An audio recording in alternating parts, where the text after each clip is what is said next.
It's Thursday night, it's 8 o'clock, and it's the Big Metal Detecting Podcast.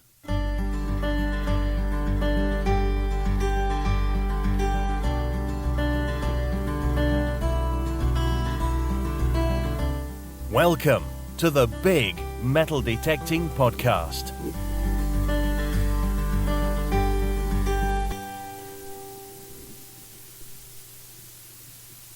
Good evening, ladies and gentlemen. Welcome to another episode of the Big Metal Detective Podcast. Tonight our guests will be John Titchen and Jackie Smith. That's Jet Ski John 2006 and Jackie Smith Metal Detecting on YouTube. Before we start tonight, obviously we'll do the usual parish notices. This week's big news, sadly, is another one of those that starts and comes along, and it's Beeston Castle. Where two metal detectorists from the Droylsden area of Manchester have been at Beeston Castle, which is English heritage property, and they've been sadly caught night hawking there. So another bit of bad tidings from the world of metal detecting. There has been some good news this week. There's been several items of metal detecting news out and about. Other than that, good news that is. And the first one, when I get there, because I'm scrolling through it, because as ever we've had a difficult time starting tonight because my system decided to go into disarray and not let me have any sound, but we got sound back, and give me 2 seconds and we'll get to it. Normally happens, John and Jackie, when I do this, don't worry about it.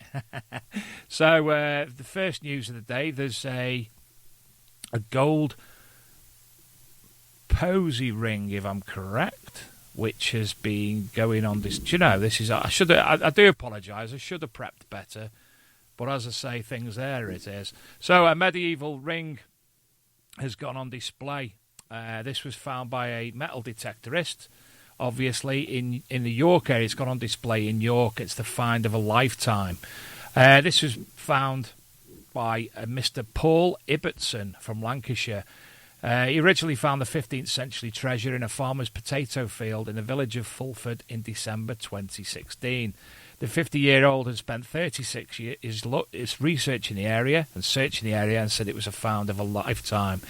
The jewel is engraved with flowers and set with ruby and emerald gemstones and was discovered just 6 inches below the soil.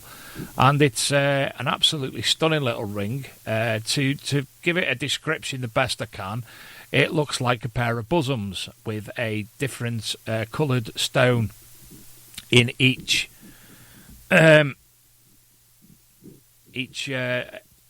of the thingy. So let me just apologise for that. Luke, I do apologise. I'd muted myself on the live video stream. So, yes, good evening as well to those in the live video stream.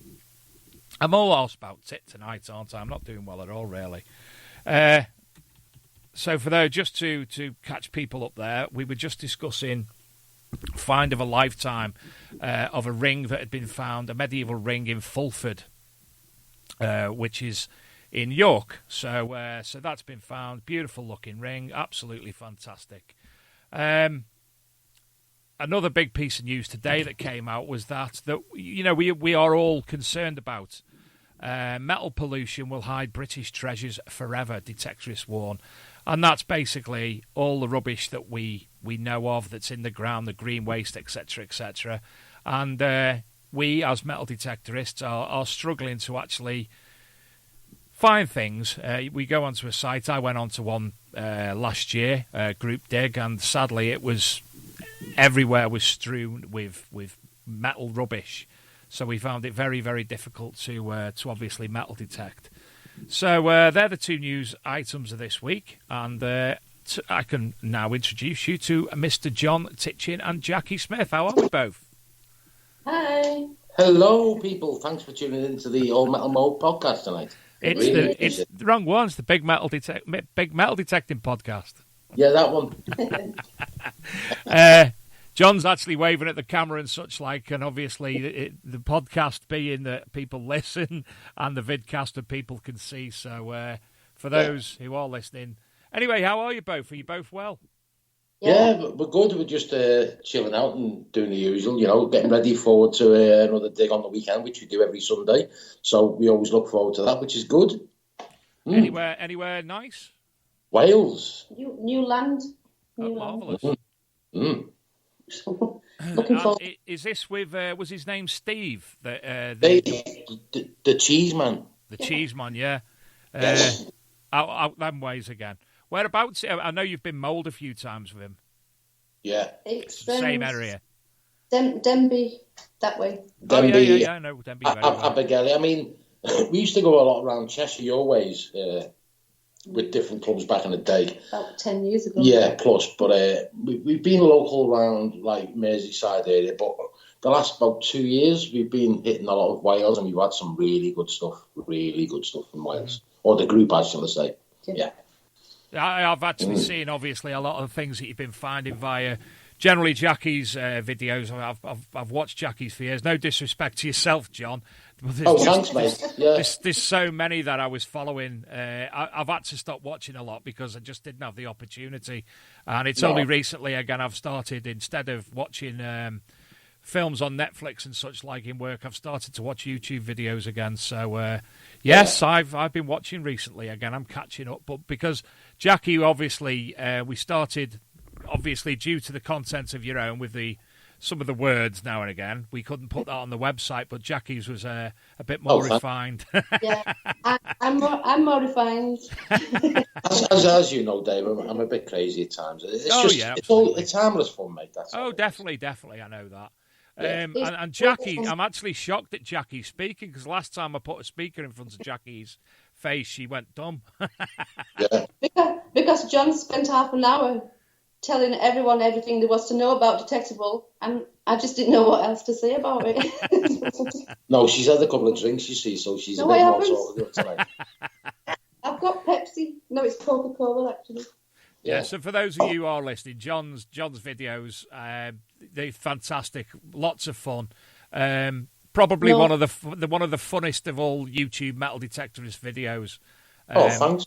They are, and you know, I wouldn't disrespect you in any way at all, but obviously Jackie's were, because of the children that use the website, because we have a lot of schools use the website. some of John's antics wouldn't go very well. So, but yes, anyway, I appreciate. We met each other. I ran a dig up at for the Mayor of Rochdale about 4 years ago, and you both came along to that, and we've kept in communication ever since. Yeah, the Lee Rigby Memorial dig it was. Yes. It was, yes. Fantastic day. The mayor of Rochdale, wasn't it, who turned up? Yeah. Yeah. Which was nice. That's right, yeah. It was a good event, good turnout, good money raised for a good charity, and everyone enjoyed themselves, and that's when we first met your good self there. It was good. And the mayor, actually, at that time, he was Lee Rigby's uncle, so that's how it all came about. And we had, as I say, we had a good day. We had gold come up, and we had a beautiful cannonball as well, which, if I remember correctly, was found there as well. Yeah. So, how did you both get into the hobby in the first place? Yeah. Right. I've got loads of things written down as well I'm going to speak about later. I'll speak first before John gets in this one. I started metal detecting with my late father when I was about 7, and he had the first C-scope. But then they just used to go like footpaths, parks. They didn't do it like we do it now. It was just mostly footpaths, and that's all I remember.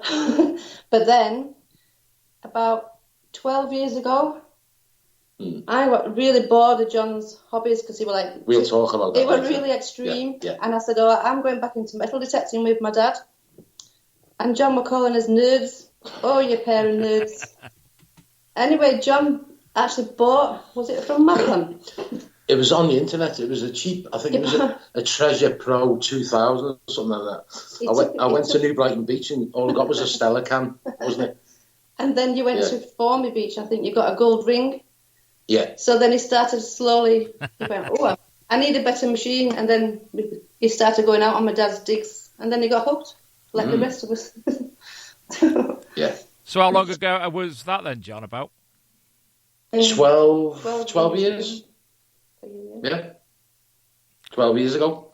And you've been everywhere. I've met you multiple sites throughout the UK, and I know you've been along and supported Team of Yorkshire, the Polish lads, numerous times as well. So you've had a lot of miles under your belt as well.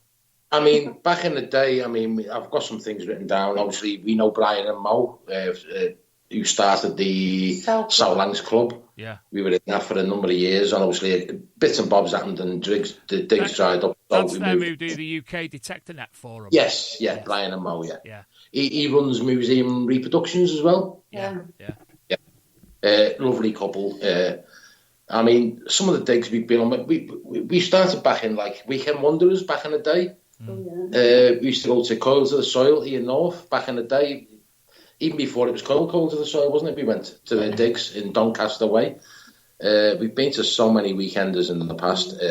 We've met so many lovely people. I mean, the only thing I like about this hobby is, I mean, if it was just, I'd rather not detect with just me and Jackie. I'd rather go with a big crew and obviously have a laugh, share good fun, and that's what it's about. I mean, along the way, we've met some amazing people over the years. It's been unbelievable, and that's what gives it for me for the hobby. Anything else, it's just unbelievable. I mean, it's the weekenders we've been on. We've had some amazing laughs, haven't we? And your mum's shocked at how much history you actually know. I mean, believe it or not, obviously, me at school was terrible with the history. Well, I stayed off school for the last 2 years before I got into the trade, which I'm in now, which is a heating engineer, commercial plumber. And when I show the finds, my parents are unbelievable when I say, oh, yeah, this is Henry VIII hammered coin, this is maybe a half groat, and this is how you ID the coins. And she's so shocked. She actually takes pictures of some of the stuff and sends them to her friends. And she's amazed by, like, the things that I do. She's proud of me in a way, which is good, the knowledge that I've learned. I mean, that's just a part of it, but I mean, to me, it's the friendship more than anything. I mean, the things that have happened to us over the years, isn't it? I mean, even like people all over the world send us gifts. I mean, we've got a drawer full of gifts here, silver dollars. We've got all the 51 state coins, haven't we? We've got some of the people we mentioned. I mean, and some have sadly passed away. Yeah, some of them have passed away, which is a good friend of ours, if you don't mind me mentioning, which is of course, mate. Penny Digger. Thomas, which is obviously, he was a digger. He got dealt a few bad cards. I've made a video on this on my channel, by the way. He was a lovely fella. People used to send him bits and bobs. He sent us stuff. And sadly, he had a clot on his leg. He had to remove his leg, and unfortunately he passed away. But I mean, we get gifts from all over the world, don't we, which is good. I mean, one of our furthest followers, I must say this, I've sent him a link on Facebook tonight, which is Kiri6 in Alaska. If you check his videos on YouTube, he's got a couple of channels. Yeah, he should be watching right now. He should be watching, which is Motorhome Alaska. He's got a video there on YouTube, which he boiled a pan of water, which was, I think it was minus 50 degrees, and he throws it up in the air, and the mist. He's got a thing going at the minute as well. We've sent him loads of bits over the years in the past, and he's actually done a video recently where he's actually made a treasure chest of all the stuff. Of all the stuff he's ever found. Like he does a lot of park digging and stuff in the snow, and he's actually made a treasure chest of all his finds. And obviously, a lot of mine and Jackie's stuff has gone in there. And my dad. Jackie's dad give us a few bits, and the last stuff was to go in the box was the recent stuff we sent him. When was it? About four months ago. But he's made a map. So he's buried this treasure somewhere in Alaska. In the gold. And he gives some like tips of like where it could be, and there's hundreds and hundreds of dollars worth of stuff. A lot of treasure in this box. It's a big box. So he's a good channel to watch. So he's one of probably maybe one of my furthest followers, maybe. Yeah, and he's a good YouTuber. I'm putting my hat on. Oh yeah, Jackie's doing some promoting here. Do you know you've just had Luke's found a little piece that I've not seen us have before. As I said, we're publishing this live on the video cast through social media, and he's found a great little piece on there, which everybody who comments on it is actually coming up on the video. I don't know if you can see it on the bottom left-hand corner under me. And Andy Jones is on there. He says hello. Andrew Jones, and, yeah. Hello, Andrew. Team of It's been a Yorkshire, while. Anna Lenk. Oh, Anna's here. Hello, Anna. Ian Ruiz said that it was you who actually got him into metal detecting when he worked Right. with you. Yeah. John Rigby says hello all from the National Council for Metal Detecting. Yeah. So we've got a number of people. I'm trying to keep my eye on two things. Obviously, we've got the chat room in the on the Spreaker page itself where people normally come and chat. But obviously now I'm trying to keep my eye on the other because I didn't realise people commented on it. We can see you, John, where does the dog's arse comes from? Who coined that phrase originally? Right. There's a story about this. This originally. It's his birthday today as well. Yeah. Happy birthday, John. No, it's not. It's not my birthday. The guy. The Oh, original right. guy. I've got a lot. If you've got a lot of time, I've got some good stories to tell you over the years, and I've got some things written down. I've got a list of things. Loads of stuff written down. Hang on, toilet rolls, You're going off track. tea bags. Oh, sorry, that's the shopping list. Sorry. Anyway, the dog's ass thing was when we first started metal detecting. There's a fella called Mark Redfern. And it's his birthday today. It's his birthday today. Happy birthday, Mark. Right. So when we were in a club, we used to go on a lot of weekenders, like digging up the past, which is down like North Hants area. It was digging up the past. So we've been on a lot of weekenders together, getting really drunk and acting silly. He's got the same temperament as me. He loves his hot food like I do, and obviously he likes a good drink and that. We have a laugh on the weekenders. So one weekender we went on this dig, and he had a few drinks, and Captain Morgan's. I said, what do you reckon of this weekend? And he goes, it's dog ass, like that, right? So I took no notice of it, seriously. But the more he had to drink, yeah, the more he started shouting it. he did. So we went on this weekender down North Hants, and he got absolutely, basically walloped. And he's putting this. We had a little tiny campfire, about that big, a little tiny campfire. And he put stuff on it. Next minute, the fire is about what? I'd say about 10 foot high off this little box. Then he throws his shoes on it. We're drunk, wasn't he? And next minute he just falls over and goes, dog, I've actually got it on my channel. So when we used to go on digs, like some days you'd have terrible days and you don't find nothing. He goes, like this is, what do you reckon of today? And he goes, oh, it's dog ass. So for some reason that word stuck in my head and I started saying it. And everyone else started saying it. Then obviously, even like in the job that I'm in, even the suppliers I go to, I just say dog ass and everyone's saying it for some reason. even one of the suppliers I go in. Can I just add? James Hargreaves, by the way. Can I just add about the Cheeseman's grandson? Watched John's video. Yes. Went to school and we're calling all the kids it as well, so we got into trouble. Seriously, I mean, even one of these plumber suppliers that I go in, this Hargreaves place, and even he said it, and all the kids in his school are saying it now. So that's the reason I come out with this merch. And it was this fella's Mark who just come out with it one day, and I was so. I don't know, it was just a word that stuck in my head. So what you're saying is you created the merch to sell to kids? No. So, yeah. Can I just say about my experience with metal detecting and how I started and bits and bobs, yeah? If that's okay. John, it's completely your platform. You help yourself. Yeah. Basically, back in this is my first part of metal. I didn't actually do metal detecting, but the first time I'd seen it, there's a gentleman who used to go dog walking with my dad called Keith Braithwaite in Everton, where we were born, right? And there's Everton on the hill it's called the Old Canfield. So back in the day when I was, it was about 30 odd years ago, and he used to go detecting in this park, and I used to see him dog walking with my dad, and he'd have this little metal detector. It was one of these little Tandy ones back in the day, when metal detectors were just like toys, basically. And I seen him find a few bits, and I was amazed. But he's amazed now that I'm actually into it, and I'm into it full time, and we go on big weekenders and stuff, which he's going to come out with us soon. And he found some lead statues and bits and bobs and a couple of rings. But when we've done a bit of history on it, who's that history fellow from Liverpool? Ken Pye. Prince Rupert was actually, when Prince Rupert come to the Liverpool to attack us. He was actually attacking people coming down the Mersey, wasn't he? And the rumour is, this is where the Fieldsbury was, he was bombarded in that much, he actually dug a tunnel from Everton all the way down to the Mersey to escape, didn't he? From the church. And the rumour is, when he'd done some roadworks on Scotland Road, down like that way, they found remains of this tunnel, didn't he? And rumour is that some of his treasure, like gold coins and stuff, which is only a rumour, meant to be in this tunnel when he tried escaping because he was getting attacked back in the day. So he was the first person who got him into the hobby. I mean, when me and Jackie first met, I mean, obviously, hence the name Jet Ski John. I've always been into like extreme sports and stuff.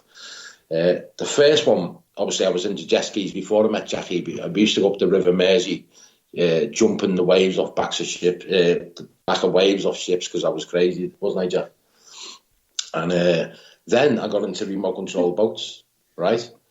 And Jackie, honest to God, I feel sorry for her now. I mean, we used to sit these big, massive petrol boats. Seriously, these boats. I mean, I've just sold them, haven't I? Recently, one of them was like 4 foot long. So Jackie used to come with me every. Was it Saturdays? Was it? It was Sundays. On this big lake with all these petrol heads with these big remote control boats, and Jackie, you used to go mad, didn't you, when you first met me? I could have cried with boredom. Yeah. So I got into all them and petrol aeroplanes and stuff and bits and bobs. Then I got into extreme kiting as well, didn't I? Oh. Which obviously she weren't happy about that. The one fun time is I went on Southport Beach. I had this big kite, which was like a kite surfing type, which was like 13 metres across. Them ones that take you up in the air. And I got dragged along the beach, didn't I? And I wrapped it around someone's car. That was quite funny. And I pulled my sockets. My arms are as sockets. So ever since that, I give up that. Then obviously that's when Jackie's dad introduced me, you know, Jed Boswick into I just said, that's enough, John. Yeah. I'm going, I've got my own hobby, I'm going. So for many years, unfortunately, Jackie's had to put with my hobbies. But do you know what? Out of all the hobbies, I mean, one of my other hobbies, I actually learned magic, by the way, as well, didn't I? I was into magic. So, honest, no word of a lie. I tried learning magic. I must have been going through some crazy time. So I went to but I must admit, metal detecting is the best hobby I've ever done. I mean, just meeting friends is just priceless. To me, it means more than actually finding stuff, in my opinion, which is priceless. Yeah. I'll shut up now, Jack. Yeah. You don't have to. You crack on. So that's my story about obviously what Jackie's had to put up for years with my different hobbies. But I mean, I'm glad, which I was going to come to. I've got it written down as well, by the way. Yeah, that's Paul. Yeah, that's our one. We've met so many people, haven't we? Which is the best thing ever. It's been amazing over the years. So, yeah. I've got loads of stuff written down here. And a lot of people have helped us a lot as well. Yeah, there's a lot of people. Like when my dad passed away, yeah, I just couldn't face anything at all. I know. The only thing I could face was going metal detecting. And Andrew Jones was actually, it was freezing, wasn't it, that winter? Yeah.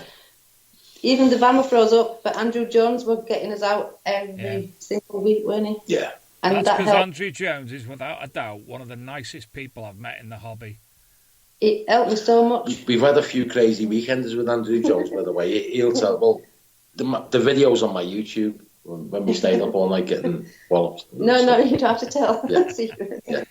And, yeah. So, I mean, I've got loads of things written down here I want to mention. Another person I'd like to give respect to is Terry Scholes, who passed away over a year ago. It was his birthday the other day, didn't he? From Australia. Who we had a great pleasure of meeting. He was an amazing fella, and, you know, we sadly miss him as well. Yeah. Yeah, you probably heard. He were our Crocodile Dundee. Yeah, he was an amazing fella, so yeah, shout out to him. And Stephen Gray, we can't forget Stephen. Yeah. Can I just mention as well, Jed Dodd? You've probably seen the videos with Jed. Yeah, I mean, Jed, he does the, explains to the listeners, he deals with the lead flax seals, the Dutch lead flax seals, if I'm not mistaken. Russian, yeah. From St. Petersburg. Do you know, he sent me his pamphlet a few years ago, and it's fascinating. So full of information. Yeah. The good thing about Jed is with us, I mean, he hasn't invited many people to go seal hunting with him. Andrew Jones has been, because Andrew's loved this channel for years, and when he took us out, he said, listen, he doesn't invite many people. For some reason, he trusts me and Jackie with the whale, doesn't he? He still messages to this day, do you want to come out? Because we don't go out with him much lately. Andrew Jones had the pleasure. I said, I can arrange it for you. His legs have gone. That's yeah. So Andrew Jones loved the day, didn't he? So he doesn't invite many people, but me and Jackie, lucky enough, I've had the great pleasure of having so many times. And the best dig we ever had, which I've got it written down here, which we went on this farm. What was the dog's name? Oh, George. George, right? So we were metal detecting. We found loads of bag seals. By the way, I found one of them. I found quite a lot. All right, you're going off. So they had this farmer's dog called George, right? And I was teasing it with some chocolate, right? And dogs can't have chocolate. Yeah. But Jed usually has a biscuit, and he didn't have any. So George, it's actually on Jed's video. I had a rucksack because obviously we had to walk quite a while. So the dog actually pissed all up my bag and right through all my sandwiches and everything. And then it ran down to me to let me know. Yeah. It ran back up to Jed. Honest to God, that was the funniest day ever, wasn't it, with Jed? I mean, Jed is an amazing, obviously, the bag seal identifier on Facebook. Check him out. He's just a legend. I mean, do you know what? When you speak to that man as well, he's got so much information. Obviously, he's lived, he's done everything. The amount of, even just speaking to him for like 10 minutes, the knowledge that you're in off him, obviously, he's got a cave named after him as well called Black Rose Jed, because he was a caver back in the day as well. So he's got this cave named after him that he actually discovered. And also back in the day, he had an underground bunker as well, a World War bunker. Really? He converted into a house. A nuclear bunker. Do you know, I've actually got a friend. He's he's the main person it used to be Grosvenor Caving Club, potholing and what have you. So he'll know all about that, no doubt. Yeah. So he's actually got this cave named after him. Yeah. So now, do you mind if I interject for one moment, because I've got a number of questions that have popped up. I'm not getting to them. There's a hell of a lot of people saying hello to you. A lot of people wanted to jump over and view the vidcast, obviously, so they can see what have you. But one of the main questions that's popped up, is what machines do you both currently use? Ah, right, okay. I'll let Jackie go first. I'm using John's XP Deus. I was a Mind Lab girl. It's only Pepsi, by the way. And I don't know why. John wasn't using this Deus, so I've just been using it. And just stuck with it, really, haven't I? Yeah. Were you using the Xterra 705? Yeah, that's what I started with. Do you know, of all the machines I've had, it's still the one that I understood the best, and I hated the fact I got rid of it. Yes, because you could, just by the number alone, you knew what it was going to be. You definitely did, yeah. So have you had more luck, or do you prefer the Deus? I think I prefer the Deus now, because it's much lighter. I can swing it all day. It's got a sharper signal. It was my Deus, but I give it to Jackie. See, Jackie, it's yours now. Well, me and his mum bought him it for his 40th birthday. It was sitting there, so I took it out. And what are you using, John? Right, a story about my Garrett. Yeah. So after that cheap Treasure Pro thing that I bought for about 50 or 60 quid off eBay because I'm a tight ass, obviously I got into my first detector, which is the Garrett. And you know what? I've seen Aaron as well, by the way, South Coast Detecting selling his Ace 250. Yeah, I've seen that. The Ace 250 is an underestimated machine, right? I've never used really nothing else apart from the Ace 250, right? Mm-hmm. And I've learned it inside out. Since I've got this 13-inch D-Tech Ultimate Coil, right? I've even got a YouTube video on it. Because you get a lot of people seem to start off with, obviously, a lot of people are using Garrett Ace 250s or 150s or stuff in that area. But obviously, they seem to be moving on to different machines. So I actually done a video about a year ago with my belly coins. I think it was 6 inches, 9 inches and a foot and about 14 inches, right? I had my garret with my bigger coil on. I was doing a test to prove, obviously, it's more about the coil than the machine. You'll find it, right? I've found some amazing stuff. By the way, I won metal detectors of the year for 2 years running with my garret, going up with the same people each weekend on the same land, and I was finding everything with mine. So anyway, we done this test bed video. We had XP Deus. We had a 400i. We had Pro. AT Pro. But you only had standard stock coils on. And the video's on my channel there to prove it. None of them machines could pick up the deepest coin apart from my Garrett H250 with none of these with them. I think we had 6 different machines lined up with my Garrett. I honestly, seriously, I trust my Garrett H250. But what? I've had some. You've just got a new machine as well, though, John. Yeah, I bought the Simplex, but only as a backup. But you've been using it. I've used it just to learn it, but obviously then it's going to go away as a backup. No, it's not. Seriously, honest, in my opinion. We're trying to get him off his Garrett, and it'll never happen. I mean, I've been on digs, seriously. I mean, the good thing about a Garrett is, in my opinion, I've mastered it. See, I've seen people using Garretts and they seem to notch off stuff and put them in coin mode and relic mode and different modes. You've got to run the Garrett full sensitivity, all metal. Because what I found is, if you're discriminating stuff off and you're swinging, the processor can recognise to discriminate it quick enough. So if you're on all metal and it picks up everything, you've got a better chance of finding more stuff. I mean, I've found that a portcullis Elizabeth the Fair penny. Have you heard of them? With the Traitor's Gate on the little tiny. It's probably one of the smallest half-penny coins, hammer coins. I found one of them with me Garrett about 6 inches deep, which is a lot. I mean, the coin is tiny. I mean, the good thing I like about the Garrett, it loves silver hammers. It sniffs them out all day. So as it stands today, I still use the Garrett A250. I wouldn't use nothing else. To be fair, I did buy a 400i, didn't I? But I'm used to the sounds more than the targets. You've bought lots of machines. So I didn't even use it once, and I sold it because nothing will take the Garrett H250 off me. And that's my personal opinion on the machines, to be honest. So we're not going to waste our money buying them anymore. No. So yeah. So Jackie, I'll ask you first. Of all the finds you've had over multiple years now, what would be your most memorable? My Saxon cruciform brooch. Which is in the pictures. Which we've got a picture. Luke's got a picture of that, so that can pop up shortly, I hope.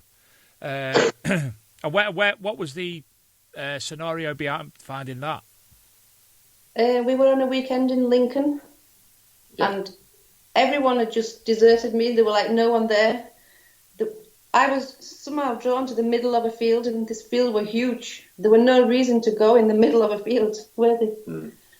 And I couldn't believe my eyes. I'm running around the field like I do when I find something nice. You come up to me, didn't you? And then next minute, everybody were on this hill where I was finding everything. But it was something. Something told me to go in the middle of this field. And don't ask me what, but something did. Yeah. And finding my first hammered coin. That were. Yeah. I always remember that. I think that were Lincoln as well. A thing on this Lincoln thing, obviously, we know certain people who've got a lot of land in Lincoln. They've got 30,000 acres, and we're only allowed on it one weekend a year. By the way, so we've been going on it a couple of years with this land. So, the history in that place is unbelievable. That's where I found my best find, by the way. Yeah. And I never forget that day because Jackie for years has been after the Roman brooch. And my first brooch was a Saxon brooch. Yeah, so it was a couple of years ago on that dig. Jackie's screaming across the field, goes, I found my first Roman brooch. So obviously, I goes, no, that's too small for Roman. And honest to God, it was a big, massive, nearly complete, just the bottom missing off of it, wasn't it? The Saxon cruciform brooch. It's as big as my hand. So the weird thing is about it is, another member comes over, which I'll, talk about the story, and goes, oh, that's amazing. I went, no, that's Saxon. I went, it's even better than Roman. I said, these don't come along every day of the week. So the weird thing was, another person who come over, she was talking to, starts detecting round where she was. Underneath on one. Which is on like a hill.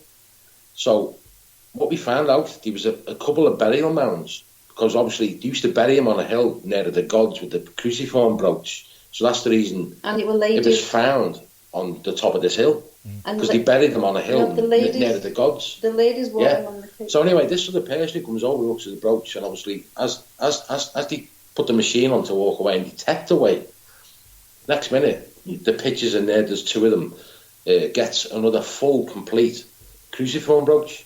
Wow. Yeah. And honest to God, that day was amazing, especially for Jackie. I mean, I was made up for it. So the moral of that story is, if I find something, everybody knows about it, so everyone knows where to go. Yeah. So someone just basically poached Jackie's area. Well, they did. Yeah. So that's what happens. Yeah. So lucky enough, that fella walking away had got another cruciform brooch. Yeah. I found it in Wales, in Mull, by the way. Yeah. Brilliant. It's pretty rare. That's a hoard. With Jackie's dad, we were on a dig, and I found 8 Roman coins. There they are in detail. That was a scattered hoard. I mean, we were on a dig with about 30 people, and everyone had 4 or 5 Roman coins each. I think you got about 4 or 5 on a day. It was just scattered with Roman. One of the best digs that I just want to say, we do record all our finds. Of course. Just in case anyone's thinking. Yeah. Everything gets recorded. Andy Jones has asked me to ask you, John, about the 44 lead seals with the 250 as opposed to 2 with the T2. Did you see that item there? Andrew Jones. Yeah, trust him. Andrew Jones walked off the field in disgust because he said his T2 couldn't bind him. Yeah. Well, that's what I was saying about the H250, right? Even Jed will tell you this. Oh, I found them in Northants as well, digging up the past. Them amazing finds, them. I found all them in one day. Yeah. Yeah. Some detail on them. Yeah. There's a couple of... one of them's a Henry VIII. Yeah, talking about the seals anyway. Yeah. I mean, I said to him, the seals on Jed's digs are a minimum about 12 inches deep. Oh, yeah, they are deep. And... that's on Coal to the Soil dig, by the way. Even on my Minelab Xterra, it was a tiny little grunt. There were no numbers, it was just a grunt. Yeah. So... that's how deep it was. I mean, as I say, Andrew will tell you, I mean, they are hard to find. You've got to have good ears for them. But for some reason, to get it on them fields, I mean, the minimum 10 to 12 inches deep, these bag seals. Oh, yeah. And I smashed out 50 of them one day. Wow. And that proves I was telling you about, like the Garrett. Some people get rid of them and stuff, but I've got so much faith in the Garrett H250. Garrett, I am up for a sponsorship, by the way. Yeah. Jed Dodd's actually in the Facebook video chat. One of his comments has just popped up along the bottom. Oh, cool. Hi, Jed. Oh, that's an unusual item. Yeah. You'll also have to explain these, John, because obviously people who are listening on a podcast won't be able to understand. So if you could describe this one as well. Well, I found a lead artefact in Merseyside area, and the FLO classed it as like modern, like 1800s. But I actually think it's a lot older. It looks like a man lying down, obviously, in probably a burial position. Oh, yeah. And I'm actually questioning that, to be honest with you, because I think it's a lot older than what it actually is. To me, it looks like a soldier. Right. Yeah, possibly, yeah. Which have been flattened, but I don't know. Someone also said something about pilgrims. Yeah, pilgrimage, someone mentioned as well. It's a strange one, to be honest with you. Yeah, actually, looking at it, it's you can see it looks a bit St. Christopher-esque as well. Yeah. So, I mean, it is what it is. I mean, the thing with Melody, that some fans you get older, you look at them for years, don't you? You get them out of the drawers now and then you go, So you'll probably never know what some of them actually are. True. Because obviously that's damage, isn't it? It's been flat, whatever it is. But, yeah. Jackie Jed says he misses lunch on the riverbank. Yeah. I miss my picnic by the river. Oh, see that? Wait, John's going to butt in. Yeah. I missed my picnic with Jed by the river. We used to go and have our picnic by the river and let John find the seals. Yeah. We went on a weekender once in, where was it now? Where that one with the far away. that is actually a pilgrim's token. It's actually a woman with matchstick legs, with 2 infants with little tiny matchstick legs. See it? Like my Yeah. legs. The pilgrim's token. Yeah, it can, yeah. Yeah. They're like my legs then, John. So it's a lead token, and it's got on the other side, it's actually got a flower on the back, right. which I didn't send you a picture of. And So in this side, it's got like 3 heads, 2 of them being the body's smaller than the main central figure with its arms outstretched. Yes. Excuse me. It's actually a lady with like a horse body, Yeah. with obviously matchstick legs. That item there, the 51st Regimental Foot Badge, is unbelievable. That goes back, believe it or not, to the late 1700s. We offered that to the club, isn't there? Yeah. Can I tell you a story about it? Certainly. Yeah. I found that in Merseyside-ish area, right? Yeah. So I get it. All I seen was like a French horn with 51 on it. So I Googled it, and I've spent a lot of time researching it. And I found out it was the 53rd Regiment of Foot. 51st. Yeah. So when I looked at they actually had a group. So it showed like all these different badges through the ages. It changed to like another horn with like a wreath in the middle. So I actually contacted the group because they actually had a picture of one. So I said, listen, I found this the other day, blah, blah, blah. And I said, Do you want? And he said, to be honest with you, we've never actually had one in our collection. But we've got a picture of one, but never actually had one. This could be like the only one in existence. And he said it was data from the 1780s or something like that, right? So I said, oh, cool. I said, well, I wanted to go to the right place. So they messaged me back and said, I said, I'll give you it. So I said, all I want off you, these are like a admin group. I said, maybe you could come to our metal detecting club one night, maybe one of your members in the military gear. And I said, we'll probably put it in a glass case for you and present you to it, if that's okay. I said, I know it's a bit of a drive and stuff, but he never ever replied. No. But I offered to give it to them. Yeah. I thought it would have been good, obviously, for our club that we were in at the time. I thought it would have been good, but we never ever heard of them again. So I offered it to them, I was going to get it all presented well, but they never bothered to take me up on it. But as far as they were telling me in their club, they've got a picture of one, but never actually owned one. So I did want it to go to the right place, but unfortunately, they didn't take me up on the offer. So, That's a bit sad. yeah, but that's an amazing find as well. I love it to bits. Scott Dubay says in the Spreaker chat room that your Roman coin from Detectival is one of the best shaped he's ever seen in person. I've actually got it. I actually found one like that about 9 years ago, and what they call him? No, he's got a picture of it. In the museum? Yeah. Actually, Brian and Mo Museum Reproductions has actually took a copy of it to sell on their group as a reproduction. On my one, not John's, but it's very similar to John's one. There's the Roman coin. I've put it in a pouch. It doesn't give it justice, but it is mint. Yeah, you can see that. It's lovely, that, yeah. Yeah. So that's John's holding up a coin sleeve with the Roman coin in the middle, and it's who is it, John? I think it was Aurelius. I think, but a beautiful bronze coin anyway. Yeah. Obviously, you haven't asked me what my best find is, but I'll get it for you if you want. You probably know what it is already, don't you? Yeah. Please do, John. We've got to get round to it. We've got to get round to it. But what's your most memorable and best find? He's off. I'm just going to go and get the find. He's going to find it. Oh, God. We'll be I don't think I've laughed at a guest as much in my life. He's non-stop. How'd you put up with him? I've got a cubbyhole, and I just push him in and lock the door. Feel like a little Harry Potter place. Yeah. It's under the stairs. How long is your metal detecting channel, Jackie Smith Metal Detecting, been going now? How long do you think? I started my channel. It was really just to show my dad what I was finding when we weren't digging with him. Mm. Because my dad watched a lot of YouTube videos, didn't he? Yeah. So mine were really just to show him. But then I suddenly got subscribers who were interacting and sending things. Yeah. And I have got a lot of friends through my channel. And when he passed away, I was like, shall I just stop filming now? Because they were really just for us. But people said, no, we might still be able to see them. Or I know it sounds morbid, but I mean, so I just carried on. I'm glad we actually got some footage with Jackie's dad metal detecting. We got it into the office.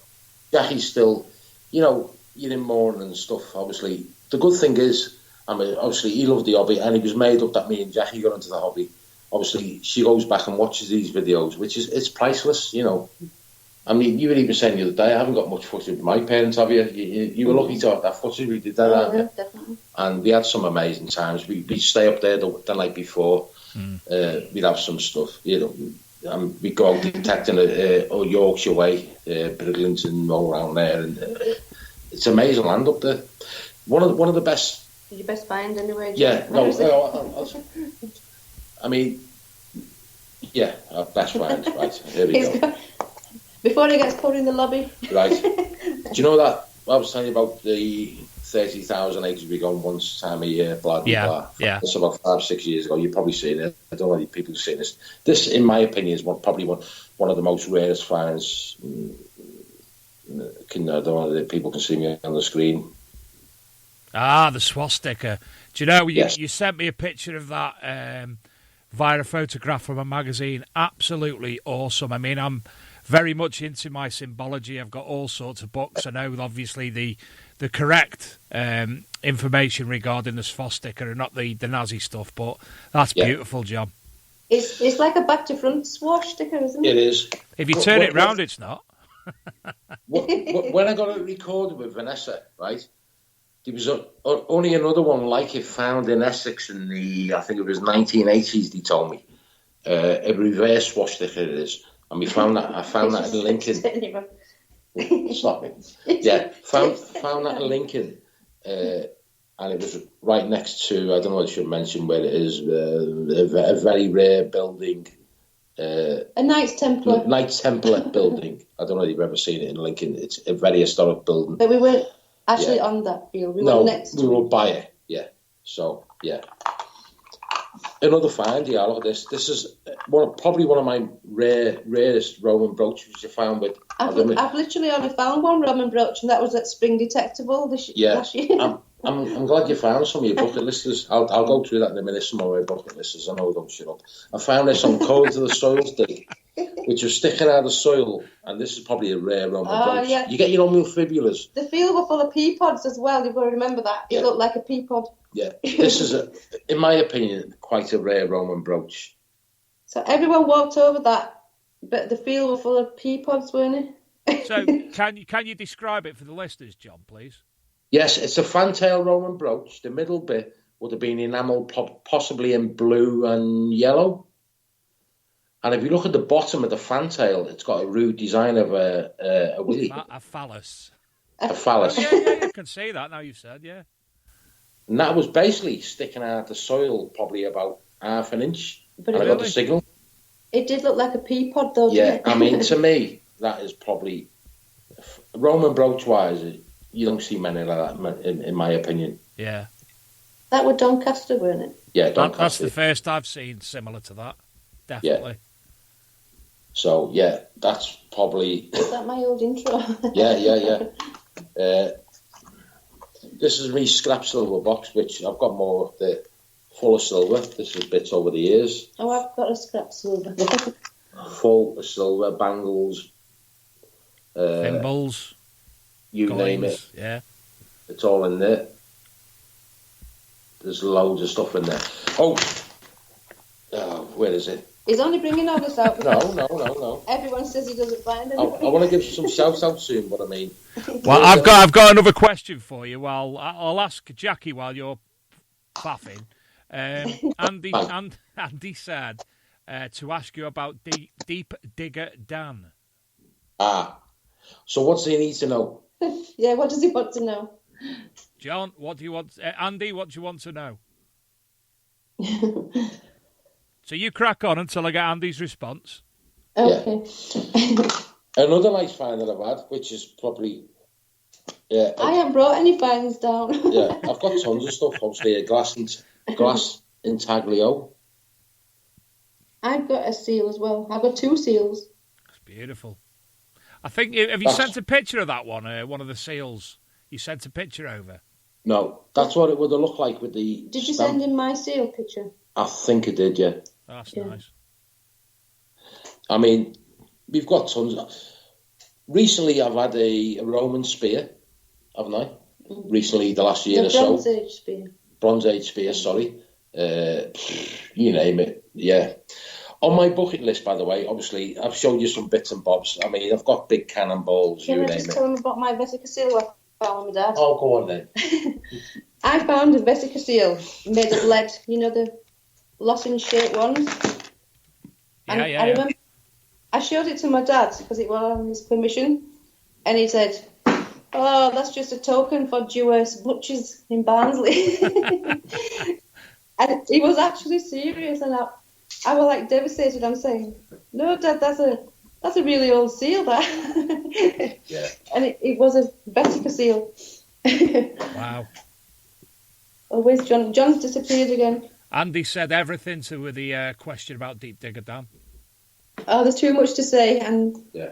we got trolled too much just for being friends with him, so Yeah. we'd rather not. Obviously, No problem. being truthful, obviously, Dan had a lot of people who did like him, a lot of people who did He like was him. in my dad's metal detecting club, basically. When he first come back to the UK, obviously, after burning it. By the way, I won his funniest metal detectors, didn't I? The competition, the funniest metal detectors back in the day, because he used to like mine. The clip was of me showing a load of rabbit poo on the ground, and I said, "Look at this big hoard of musket balls." So that won me the funniest metal detector. Yeah. Anyway, because long story short, I mean, when we found Dan on YouTube, obviously he done what he did in Berlin. Some people were against this, some people loved it. You know, digging up whatever he was digging up. Yeah, saying it was But we got trolled so bad. Yeah, saying if you don't start watching his channel, if you keep inviting him on your digs, but it weren't our digs. We were being invited on their digs. Yeah. My dad. So what it was, obviously, It was just when he come back to the UK, we were probably one of the first to meet him, possibly, because obviously his parent, his mum and his stepdad live not far down the road from where Jackie's dad lived. So obviously he joined Jackie's dad's club, so we had a laugh at him, didn't he? Yeah, and we took him on that amazing field. But every single person that didn't like him, suddenly didn't like us either. So yeah. So do you know, it's not the first time. I mean, Digger Dawn, she had a lot of grief when she started out, and there's been so many people who've YouTube video. Sadly, people are putting themselves in that position to obviously have idiots try and communicate with them, but keep doing exactly what you're doing. Same as Dawn's done, same as everybody else has done. Arseholes to them. That's why I never quit, because I've got nothing to lie about, or no. I've got nothing. The good thing was, though, I mean, the good thing that I was happy for Dan is because obviously he was founding all the German stuff over there. By the way, we went on a prisoner of war camp, a POW camp, a German one in Yorkshire with Jackie's dad, by the way. It's on my videos. And we were finding some amazing stuff. I should have got a picture for you. I've got a flying bomb badge, German badge. Wow. Loads of Craig's Marine badges. And the place was just littered with stuff. Obviously, there's no resemblance of anything being there. It was just a farmland. So anyway, on to Digger Dan, just to finish off on Dan anyway. When he comes to the UK, he's seen people from the UK videos, and he wanted to find a hammer coin. So we went on this field not far from where his mum lived. On this, it was a special dig. So we drove over. We met him, didn't we? And how many hammers did he find? About 2 or 3 on that day. Yeah. And he was buzzing. So that was happy for me, Fair play to him. He enjoyed himself, and that's all that matters to me. And I enjoyed meeting him, but he's gone a long way since then. He's gone on his own different ways now, hasn't he? And whatever he's doing. So yeah, good luck to the man. That's all I say. Yeah, absolutely. It didn't do anything wrong to us. No, I've got nothing bad to say about him. But do you know the weird things about Dan? Do you know when he was like crazy when he was in Berlin back in the day? When we first met him, he was actually the quietest fella you'd ever speak to. He only actually plays up for the camera. But like me, I'm like this in real life all the time. So I'm the opposite. Yes, yeah? I can confirm that. Yeah. So, honest, you won't even believe it. He's actually the shyest person Yeah, he was very quiet. you'll speak to. He's probably like that now, isn't he? He comes across as this, like when he's on with Dan and Mazzy's videos and that, acting a bit cocky and stuff. But he's actually a quiet man in real life. He keeps himself to himself. He's not really like shares himself with people, does he? Mm. Yeah, that's my opinion on Dan. But he's done no wrong to us. You know what I mean? He's a decent fella. He's doing his own thing. Yeah. So, what have I got here? Hang on. What's this here? Oh, God. Hang on. What's this? Hang on. Hang on. Where is it? Dogos! Is that Adam Weedle? Yeah. I'll turn it off now, sorry. That's his alarm clock. Yeah, that's my alarm clock. Look. A Bluetooth speaker thing, and it says Doghouse to wake me up. Yeah. Just to remind him of who he is. Yeah, so can I mention, is there any more questions or... yeah. I'll ask anybody had any more questions for John and Jackie, keep firing them, and when we get them over, they'll answer you right back. I want to give a couple of shouts out later on, but can I just say what's on my bucket list, by the way? Because obviously you're probably going to ask that question, aren't you? Yeah. No. Howard Sturdy asks, Jackie, what name have you given to your Deus settings that you use? Oh, right. Howard Sturdy should know that question because he's put the program in my machine. Right. Howard is in our group, which I'll come to that in a minute. We've got a new Shall group. I get my remote control of the Deus? Go and get it, yeah. Right.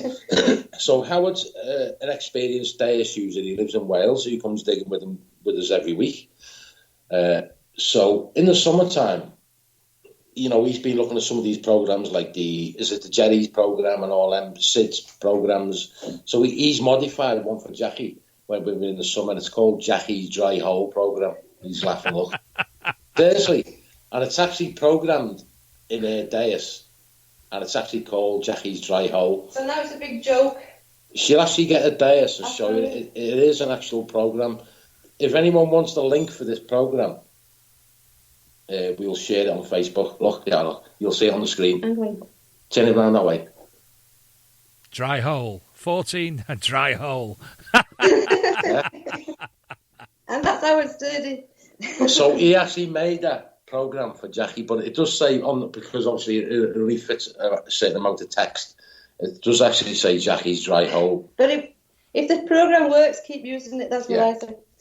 And Andy Jones has asked another question. Do you remember the scooter that he gave you in the ice and snow? I put it on Facebook the other day. If people looking back on my Facebook, yeah. The scooter, by the way, was for my grandson. Yeah, but I took Andrew Jones gave us. He gave me it, because I'm crazy. We were on this field in Merseyside somewhere, and it was full of ice, and I just skated down there, and Andrew's laughing in the background.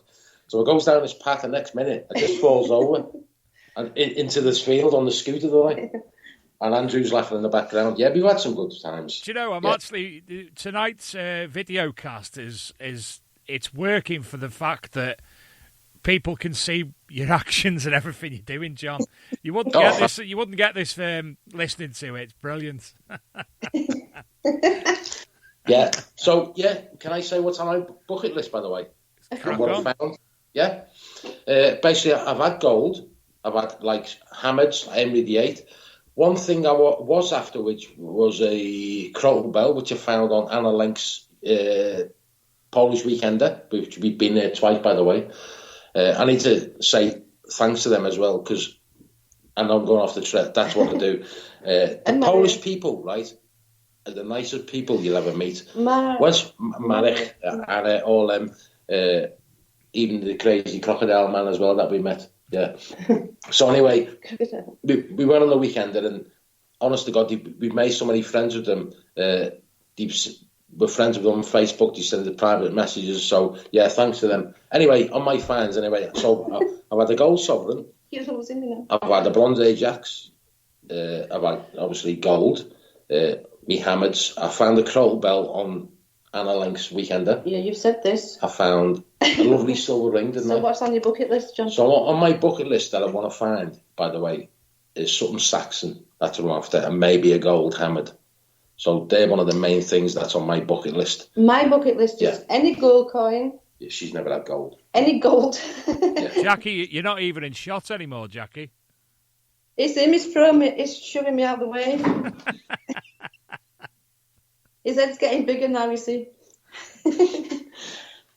Yeah. So, any kind of goal for me this year. You'll get it, Jack. Because you were after a Roman fibula for years, and you found one recently, didn't you? In the last year. Yeah. Detectable, spring detectable, and I got my first Roman denari at Marrick's Dig. Yeah. In Lincoln. Yeah. The Polish weekender, she cleaned up. Honestly, I got nothing. We were on this field, and last year we went on the same land this year as we did the year before on the Polish weekender. I wonder if anyone knows what this is. A couple of bits and bobs were found in the corner of this field, bits of Roman. So next minute, Jackie just shouts, "I've got a Roman silver denari." Then she finds this rare, Roman brooch, which is like a sheriff's badge, and it's unbelievable. So she battered it on the weekender. So yeah, she's gone upstairs. We have a tagline coming up every now and again, just to explain for people who are watching and people who don't see it listening. Where Luke's put on the page is that any YouTubers who would like some of their videos to be put on via the Archaeology and Metal Detecting Magazine website. Basically, we take all the information from your YouTube, your description of the video, etc., and then we'll publish it via the magazine. And when it publishes via the magazine with your YouTube channel episode embedded in it, obviously you continue to get the hits. So obviously, and everybody does want to do that. For instance, John, if you put on, there's one that showed me the 2 hordes in one day, for instance. Oh, that was a brilliant day. If I was to put that on as a description and the title and what have you, obviously people will come to see that, and it's just another another way another platform for you to gain viewers, basically. Yeah. So if anybody else is interested in doing that, please give myself or Luke a shout. I think I follow about 20 different YouTube channels at the moment, but yeah. Oh, and also Luke's text messaged me as well, and he said next week's radio show can be live on their channel also. So if I don't know how it works, Luke's dealing with that, but I presume that the stream that you're all watching now on YouTube and on Facebook, that can also appear on your own personal YouTube channel. So, for instance, Jack and Johnny, we'll get there. John and Jackie, we can give you access to it, and Luke will automatically put the feed to your YouTube site, or obviously your own feed. I don't know how it works. That'll be down to him. And then obviously you'll be able to, people will see the interview with yourselves whenever you want to.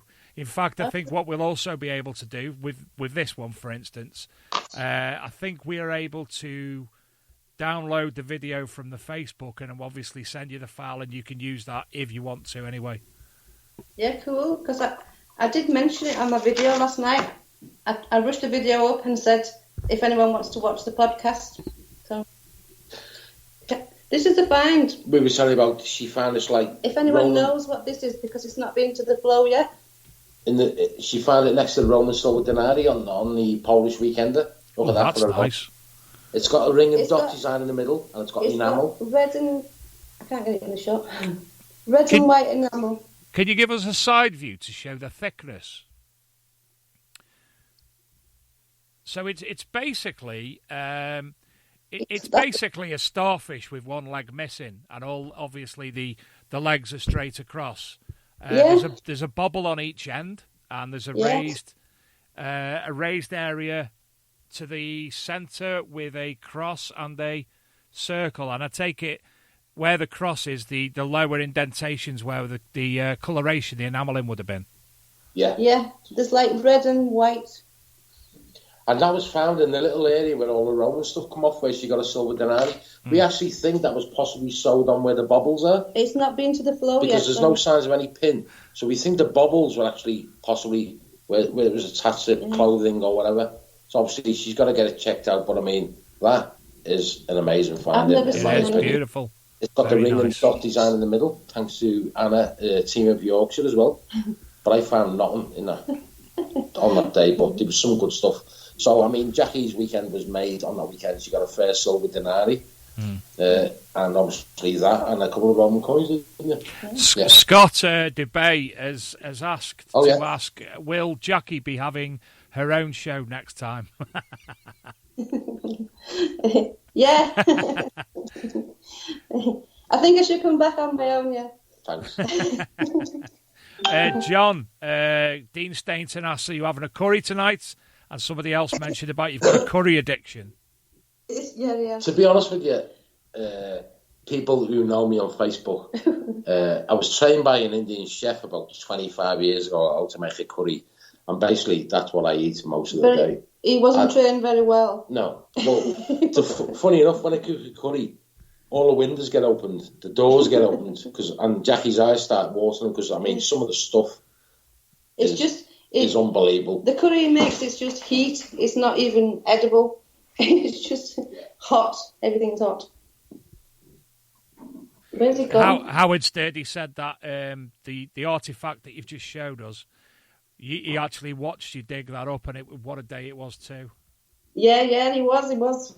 In fact, everybody walked over that, haven't they, John? I've actually got, because I like hot stuff that much, I mean, I'm into all my hot sauces. This is from America. I've actually got my own dog ass hot sauce. Some Red Bean 58, he might be watching. Yeah. Sent him that from America. Yeah, look. I've got a few things to say. Hey, John, I've actually got something here that you give me, and it's up on my board all the time. And it's the Kings and Queens. Yes. They handed them. Very, very handy indeed. I've got this up on my whiteboard next to me with all the different shows, who's on the shows and what have you, and that's there in permanent view just in case. So it's been a very, very useful tool. So thank you very much for that. I keep mine in my fines pouch just in case. Yeah. Yeah. By the way, can I have the new fines pouch, by the way? LP sent us, obviously, we pay for them, by the way. The new Nocta Macro fines pouches, we've got 2 today. $9.99. $9.99. Very nice they are too. LP, but the good thing about them is they've got a double zip. Basically, you've got a zip, and you've got a zip inside the zip. All right. So basically, there's your first pouch. Yeah. It's got a second pouch at the bottom. Yeah. Yeah, it comes with a belt, and also inside John should work for that TV there's channel. another pouch. Oh, bear with me. There's another pouch zippable inside there as well. So say you keep your valuables in there. So you put scrap in there, and you can put your pinpointers, drinks, and bits and bobs along the bottom. We're not sponsored by LP. We're not sponsored by LP, by the way. Do you know, Peter LP, I actually asked to ask him because somebody, and I can't think who it was, Luke, actually borrowed my fines badge, fines pouch and earphones at Detectival 2018. So when I wanted to go detecting, I've got no fines pouch. So I contacted Pete and I said, I need one for the more ample of gentlemen. And he came up trumps. Fair play to him. They're very good and a good price, aren't they, at the minute? Yeah, $9.99, yeah. Yeah, it's a bargain. Fair play. Link in the description. Not advertising or anything. Can I give you a couple of shout-outs? Help yourself, John. Yeah. Obviously, a lot of people, recent people that we've met some of the old school people like John Webb and stuff from the back in the day, Daniel O'Byrnes and all them. We used to go metal detecting with them back in the day. Obviously, thanks to Aaron Weedle, who's done, obviously, he does it on your podcast as well, doesn't he? And he's done my intros. Yeah, a brilliant fella. One amazing person, the people who run our digs, Steve and Harry, we've got a private Facebook group, obviously. What he's done is... And you're very welcome, Dave, to come out with us. Yeah, you can come along with us, Dave, seriously. Love to. Just messages. So basically, some of the friends that we've met over the years and we've become friends with from different clubs that we've been in and left or whatever it is, obviously people that we can trust, we've got a certain group going. You're doing this Gauss thing now. Calm down. Yeah. Hey, La. So we've got a certain selection, a group of people, maximum about 40 people, which we go to Wales and wherever we go. So Steve and Harry, which is Steve's the cheese man, by the way. does a brilliant thing. Obviously, the digs donate a lot of money to charity. And what we did recently is each one of the digs were asked, each one of the person diggers Christmas time. Around Christmas were asked to bring like a selection box with them, each dig. And every single member went out of the way and brought one. So we actually, they did. We had 358. 300 odd selection boxes to give to charities. But they were going to go to Older A Children's Hospital. But when Steve went to take them, he got told that the staff would probably end up taking them home and they wouldn't go to the kids. So what he did was he took them down to the Anglican Cathedral and the Wigwam Church and just they gave them out to all the kids. Yeah. Really, so thanks to all the members for them. I mean, you know, Steve's the cheese man, by the way. The reason we come up with the idea cheese man, by the way. He tells cheesy jokes. Yeah, he's funny, so he puts his high-pitched voice on. You've probably seen him, haven't you? So we actually showed him last year by accident on one of my videos for the first time. So obviously his identity now is no longer a secret. And some of the digs we've been on, like some of the weekends which he's been on, like the Polish dig, when he starts talking in the cheeseman voice, they all start laughing because it was just a fictional character that we made. Because my videos are crazy, so we come up with this, obviously the cheeseman, and yeah, that's what it is. Anyway, a couple of shout outs, so shout out to them, obviously LP and all the weekenders, like Sid Perry and Phil, who do all the Heart of England and all them, all the other digs, Skint Eastwood as well. He's a good fella. We go on his live streams a lot. Can I just say, one of my best channels that I like, and I'm not just saying this, is Tinner455. Have you heard of him? No, personally not, no. Oh, do you know what? He finds the most amazing finds. If you check his channel out, right, he's a fellow who lives Can you repeat it again for us, John? Tinner455 on YouTube. Right, yeah. One of the best metal detecting channels going, right? He came to Spring Detectable this year. He come with us to Spring Detectable, right? So, story about the gentleman, obviously, when he first started out, he finds amazing stuff. He's like gold, Roman, you name it. He's got good land, basically. Him and his dad go metal detecting, yeah? So, I messaged him through his channels and commented on some of the videos when he first started off. So I started sharing his videos everywhere. And about a year or so ago, he just messaged me and said, I want to come on your dig. So he drives all the way from Wiltshire for like 5 hours to come digging with us in Wales. He said, I think you're mad and I want to meet you. So obviously he's given us the opposite return. He wants us to go down digging with him. Every day he's out, he finds amazing stuff. I mean, some of the stuff he finds. Who was that? Gold, Celtic coins, you name it. So definitely. I'm just on his YouTube channel now. I've just subscribed to it. And what he does is obviously. You're talking too much, John. A lot of YouTubers show obviously rubbish and stuff that they dig up. I'm getting here right now. They show like a musket ball and whatever it is. What he does a monthly video of everything that he's found, just every month. And guarantee you, well, last year he's had 112 hammer coins last year, which is over 100 he gets. Gold, Roman brooches, you name it, he's found it, him and his dad, and it's an amazing job. So hopefully next year.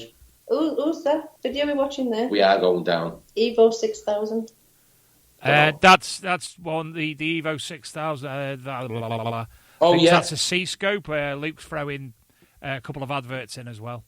Yeah, we seen it, detective. It looks a good machine. I had a little damn good machine, yeah. Yeah. Oh, yeah, what the next stand to? Underestimated machines, then.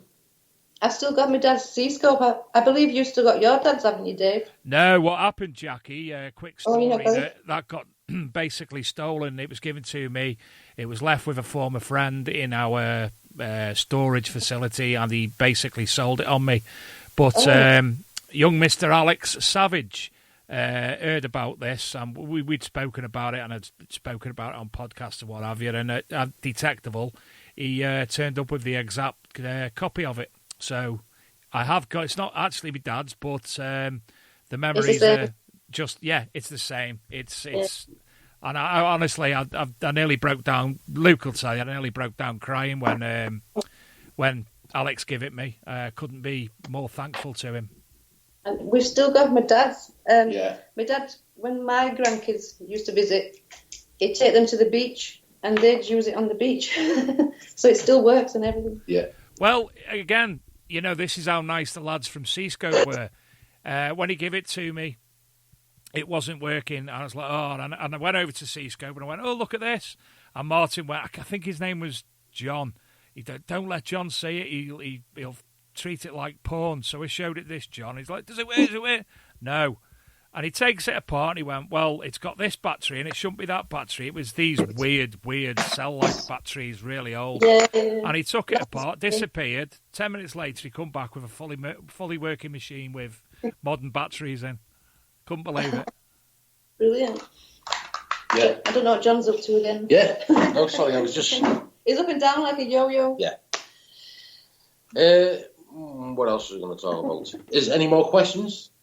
Any more questions? Let me just go into the none in the Spreaker one. A lot of people have migrated over to the video feed tonight because obviously they can see John's antics. Did you see me picture the gold teeth, 24 karat gold teeth? Yes, I did. I've sent them over to Luke. Luke, can you pull up the gold teeth, 24 karat gold teeth image? I actually found them on St. Helens, by the way. Dental Palace. And he was a gold sovereign come off the same field. Yeah. Not by me. We had John Bradbury on last week, and he'd found they weren't gold, but they were, I think they were silver false teeth that he found on Blackpool Beach, which weren't dissimilar, apart from obviously the metal. Yeah. Ew. Yeah. They were actually dated. I think it was March 1972. 24 karat gold. Yeah. Solid 24 karat gold pallet. But obviously, it would have been fully enamel teeth, but I think it only had one. But how did they lose the dental ceramic palate? Teeth, yeah, I don't know. Yeah. In a field. I don't understand. That's probably one of my weirdest finds I've ever found, actually. Metal detector. Yeah. So, do you know, yeah. just to let people know, I'm not being ignorant, but in the Facebook live stream, I can't actually see anything but four comments. So if anyone is asking any questions, I'll leave it on here for a bit because I've also been too busy watching John myself. So if there are any more questions that you want to pop in either on Spreaker or on the feed on Facebook, which I think there's 139 comments, then there's a lot of people in there, but I'm just trying to actually see where the comments occur. Anyway, any more questions on there? Does John remember the bottle tip adventures off Andy Jones? Yes. We found a motorbike. That was taken by Garrett, that picture with me with the Garrett there, by the Garrett metal detector. All right. There's Jackie with the bow. Aqua Detectable. Aqua Chigger. He's an amazing fellow. We actually met them in 2017, didn't we? Jocelyn. Yeah. Bo said, both Bo and Jocelyn have said they'll come on the show. Obviously, catching Bo in a location with reception is the issue, he said. So I'll have to communicate with him. So we're looking at a thimble, a silver thimble with like snowflakes on it, Joe. No, if he goes back, that Roman coin that I just showed you in the sleeve is what I found. Right, I'm with you. So that was the one that was seen in the sleeve with. Remind me of the Detectable. That was one from Detectable. That's the one. Yes. Beautiful. Yeah. There's Jackie's very rare Roman coin, Terrier mint. It was a German mint, that one. Yeah, Terrier. Magnetius. Yeah, that's it. That's Paul C. A shout out to him as well. We've known him for a long, long time, and we met him for the first time at Detectable this year, and we were amazing. That's our stickers, just random stickers. You actually collect stickers as well. You've got a number, and you've made the board, and you've put them all on the board. That's my Roman swastika, which made one of the magazines. Everybody who sent me a sticker has gone on the board, and I show it on all my videos. So. Yeah. There's one of me silvers that was found. Oh, we have a professional photographer in our group as well, by the way. Shout out to him. Yeah, there's the cheese man there on the left. Yeah. Julian Evans Art took that picture. Yeah, which was... For the treasure hunting man. Two hoards. That has actually gone through the treasure trove process, all on coins in Wales. And evaluations being given to the finders. Is it the Welsh Heritage? Yeah, the Welsh Heritage Society. They take... Yeah, they are. They take over rather than the flow there, if you know what I mean. One of the coins was pretty rare with Charles I on horseback. One person found 5. Oh, sorry, that's me with the Donald Trump mask on. Donald Trump. A lot of people who know me, I've got tons of props in my van. I just like to act silly. Yeah, I've heard about your horse's head. Yeah, whatever. I've got a question off Aaron Weedle. If you could design your own detector, what would it have? That's one of the best questions we've ever had. Yeah.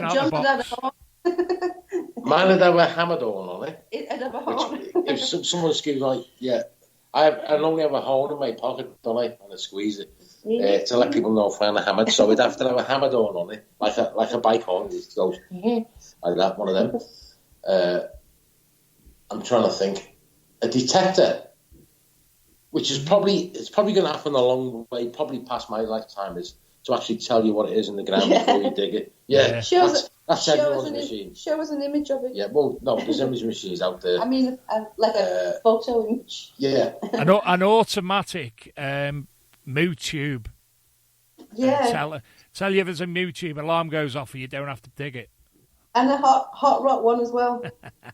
Andy Jones also asked about your drones and videos. Oh, we don't have it anymore, do we? No, I actually got rid of my drone because obviously the license and stuff, obviously you can have a license now for drones, but obviously with all the stuff that's happened in the past, people in their airports and stuff, by the way. Oh yeah, by the way, we've just had a little start going of gold panel as well, which we're going to do more videos on. Oh, but there's a Saxon cruciform brooches on the picture. That's me very rare thing that I found in Wales. Anyway, yeah, there's me spear tip there. There it is on the screen. Yeah, that is on the Roman fields. Oh, you know who he is, Neil Jones. Yeah, he's nuts. I just send you random pictures of obviously when we were in the magazines. There's the intaglio I showed you before. Mm-hmm. That's bits of me silver and my box. And they're very, very much appreciated, John, because obviously people get to see a little bit on the on the video cast. So, by the way, Jack, there's the portcullis that I found with me.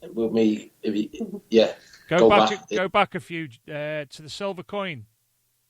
Venetian Soldino. Yeah, Venetian Soldino. That's Jackie's I've got one. Jackie's found one. That was local to us, which was very rare to find locally where we live. Jackie was made up with that, so yeah. Then the one after the silver is a picture of portcullis. So that I found with Jackie's dad. Oh, we're on the stickers now. Hey, there we are in the middle. Yeah. It was actually. I had a load made thinking, oh, yeah, just, stick them on things, like envelopes and what have you. We send stuff out. And it was actually Jackie who said to me, because there was a couple on the table that I'd found in the bag at Detectable. And it was Jackie said, can I have one? I said, what for? Yeah. Stick on my board. What for? Well, we collect stickers. Do you? So I ended up giving them all out then. But it's just like it promotes people's channels as well, really. Yeah, it does. Yeah. I mean, it seems to be the latest craze with all this merch and obviously like the discriminators there doing the patches and obviously a couple of people are doing. Obviously, I was going to sell these for a laugh, but it's just personal. This, but I mean, it seems to be the latest craze this year. The stickers. So obviously, me and Jackie had to get some made. Thanks to Adam Weedle, by the way, who designed ours for us. That's why I rub shit stuff like obviously, that. I've even been given a keyring as well. I've made for me. Yeah. So I've started a sticker board as well. Yeah. So hopefully we're gonna have. Oh, by the way, my channel. I've been lazy with my channel recently. The last video was before Detectable, so obviously all my videos are in order. So I've done all my videos up to Detectable. because obviously work commitments and stuff, and when I come home from work, I can't be bothered sometimes. But the detectable video on mine is probably about an hour long, so obviously I've been meaning to edit it, but obviously you come home from work, you relax. Make it into 3 videos. Once, I definitely this year, I'm going to keep on top of my YouTube channel and obviously start making more. They will. I mean, every week I videos, and they're all going to be backed up. And can I just say, John's not very patient or a good teacher, so no. I'm going to have to learn to make videos a bit better this year. Yeah. So to do. we make our videos with basic software, but I mean, there's some good software out there to make YouTube videos with. There's Filmora, which is good software. If you want the advanced, I think Digadon uses that software. Where if you pay a certain price, I think it's about £50 a year, you get all the different advantages like the audio and all the music stuff and clips and backgrounds and all that. So I'm thinking I would go with that this year. I use KindMaster, which Luke introduced me to, which is very user-friendly, but my videos are rubbish, so... Yeah, but the thing with that, I mean... My videos are rubbish. They have stamp marks in the corner, don't they? That's with some of this free software. No, I pay me subscription to that, so the... Oh, right, okay, good. So I need to learn how to make thumbnails, that's what I mean, we're all right with technology, but obviously people like Alan and other people, some of the thumbnails are amazing. Yes, which I've got a couple of bits and bobs software, but yeah. So this year, obviously, I'm going to keep on top of my channel. I've got probably got about 20 more videos which are backed up, ready to be made. We're going to be doing some more gold panning. Where are you doing your gold panning, John? I'm not saying obviously an actual location. We've got a couple of permissions off the landowners who on the side of the river bank. North Wales. That's in Wales. Right, Glenkerriog and all that. Yeah. But a friend of ours in our group obviously goes gold panning in South Wales, down that way. He's made me a sluice, and obviously we've got the panning kit, which we bought from... Who did we get it from? Unearthed, by the way. They've got this Boss panning kits we bought, about 25. Graham Rushton, top bloke. Graham. Yeah, he's a top bloke. I watch his videos on YouTube. He's a brilliant fella. So, yeah, we've started getting into that. So he's got me a load of pay dirt from down there. But he reckons there's gold in it. I mean, some of the nuggets he finds in South Wales is amazing. So hopefully this year we're going to have some more videos of gold panning, aren't we? Some more bottle digging videos. We have only got 2 places where we've been told we can dig stuff. Yeah. Our friend Phil Gresty is like a big bottle digging expert. He does all caving exploring and you name it. I've got one of the items that I found recently on one of his. It's on my channel, by the way. Is a full clay pipe, which is the Order of the Buffalo, is it? Royal Order. Royal Order of the Buffaloes, the Buffs. Yeah. They were not dissimilar to Freemasons or what have you. They're Americanised, but they came over to the UK. There used to actually be a Buffs club in Ellesmere Port, where I'm from, but it went years ago. Well, our first metal detecting club in South Lancs, we were actually in the ROAB club in Widnes. Yeah. All right. That was our first club, which is still there, I think. Yeah. So we were on this bottle dump dig. Obviously, a secret dig, we can't tell you what it is. I mean, this fella's Yeah. I mean, we actually found some amazing stuff. I mean, he was gutted when I found it, weren't he? Because this fella's been at it years. He's got some good stuff, but I mean, that is totally complete. And it just dropped out of the soil, didn't it? I've got one which is it's just the bowl, sadly, and a little bit of the stem, but it's got a skull and crossbones on it. It looks absolutely brilliant.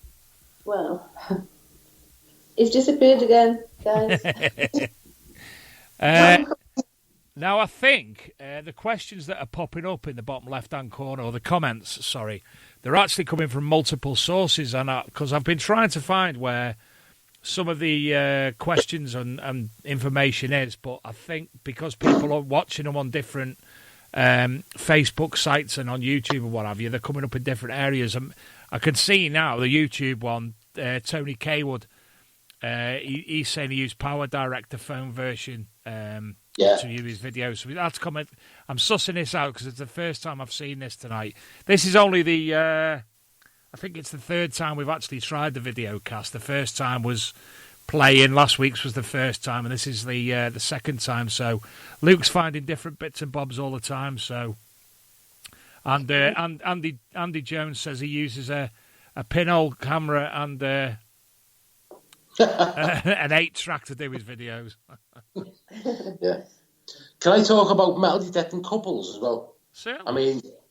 I mean, we actually go with, obviously, in our group that we go with, and so, some of the fellas turn up now and then, obviously, every so often, and they go, oh yeah, I've got to hit me brownie punch so I can go metal detecting. The missus won't let me go metal detecting. I'm so privileged, obviously, me and Jackie in the same hobby, which makes us get on well together. You know, like I was telling you about earlier when I was into me earlier hobbies, which she hated. Yeah, but you're very competitive. Yeah, I'm very competitive. Try to win me yeah, I mean, yeah, that's the thing with our channel as well, because when she finds something and I go, you know, I swear at her sometimes. And when she finds we something bought him amazing, a mask with a crying baby face. Yeah, just bought one of them as well. So, yeah, I mean, there's only... In my opinion, there's only a handful of metal detecting couples out there. So me and Jackie are probably privileged to be one of them couples. There's discriminators. There's a lot more now. There's discriminators. I'm trying to think of other couples. John Webb and Mandy Dale.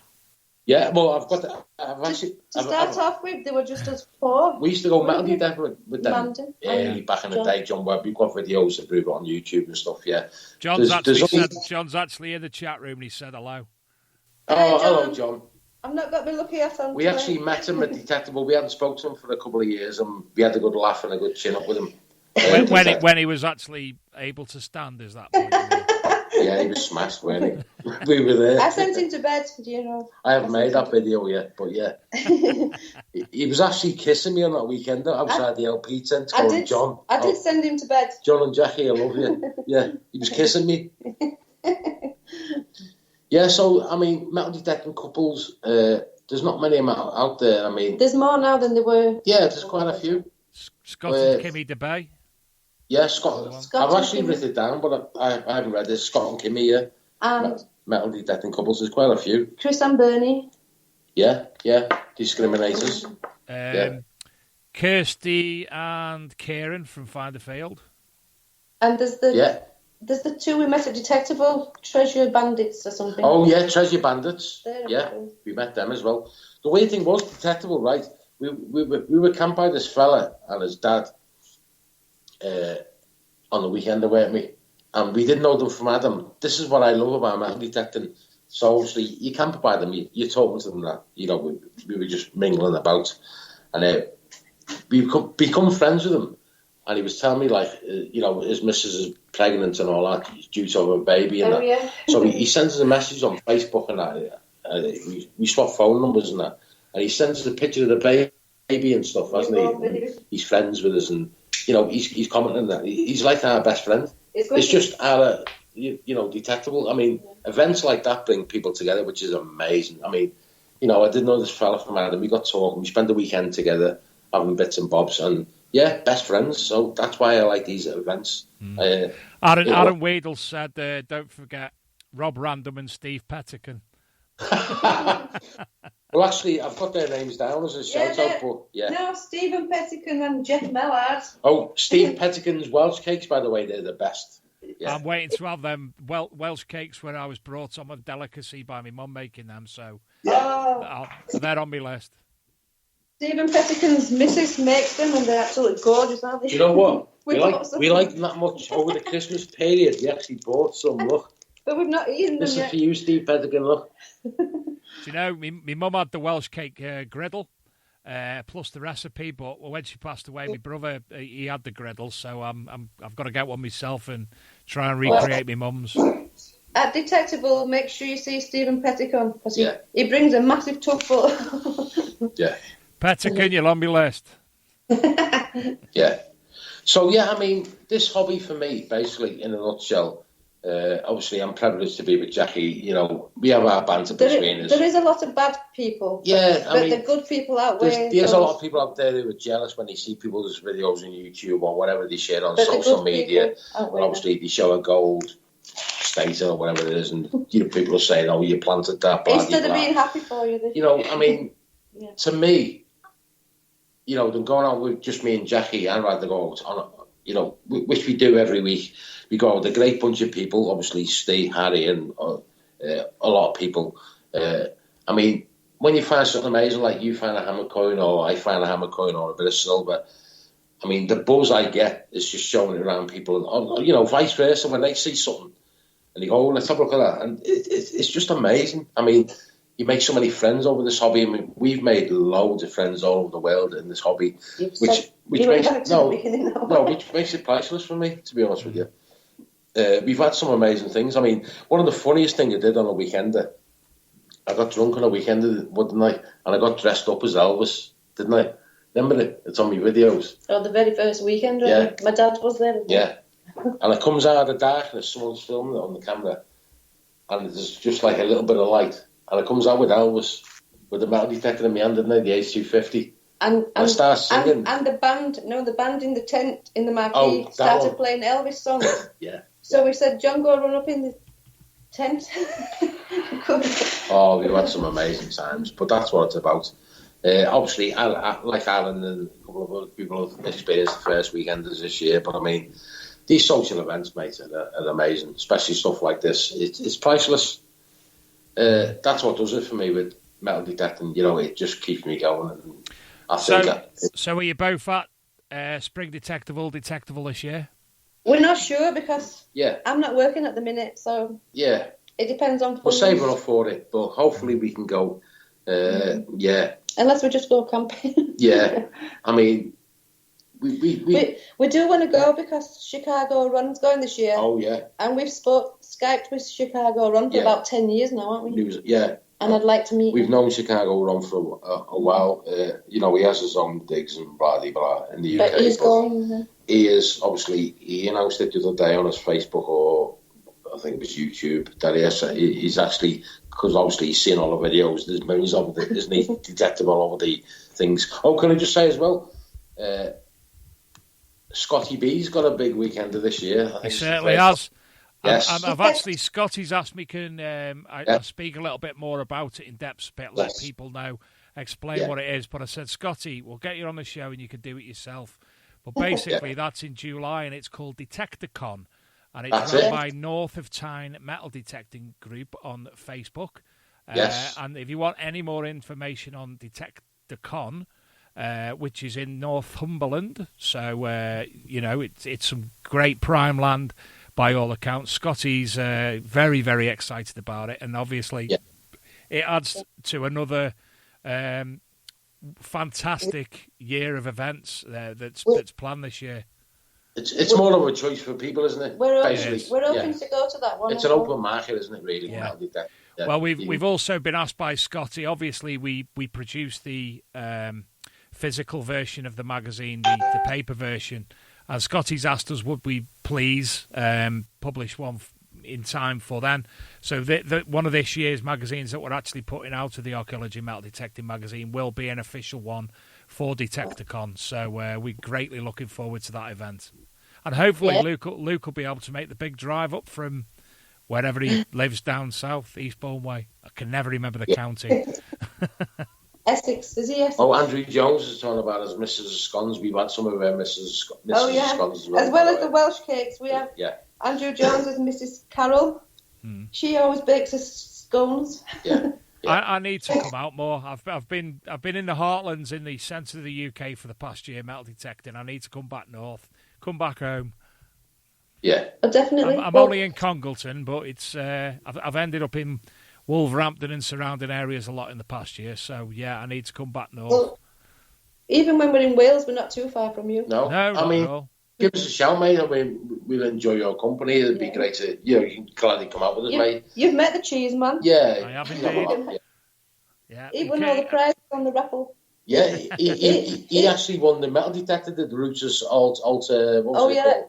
On the first weekend of 2 years ago. On the Polish weekend, he won the Rooters. And he won all the prizes at Dave's. Yeah. Rally as well. Yeah.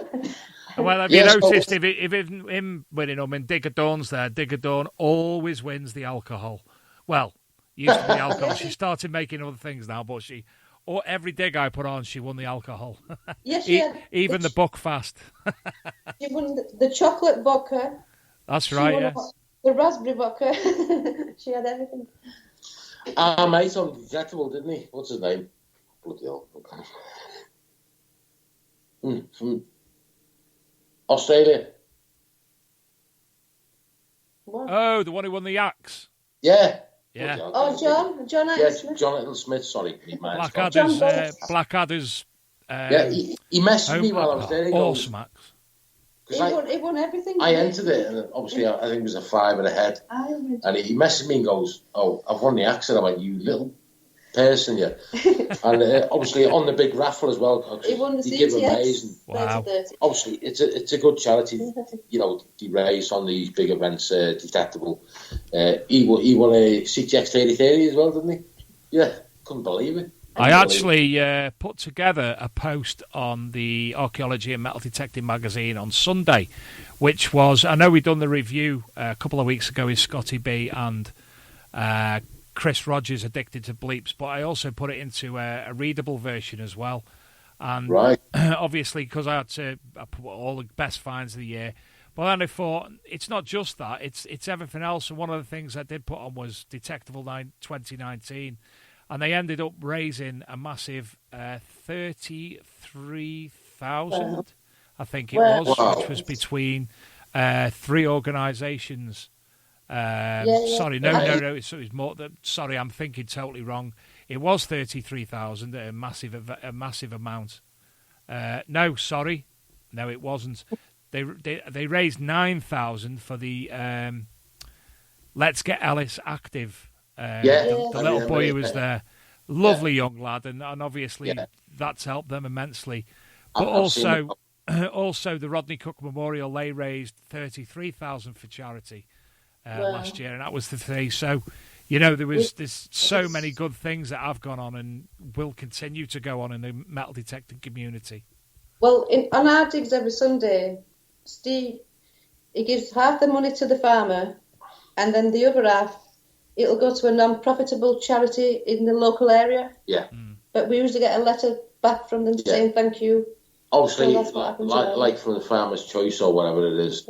Yeah. One of we went to one of the friends of the farmer's daughter's friend had some medical problems. She needed a big operation. Yeah, she needed an operation. So she had diabetes too, is it?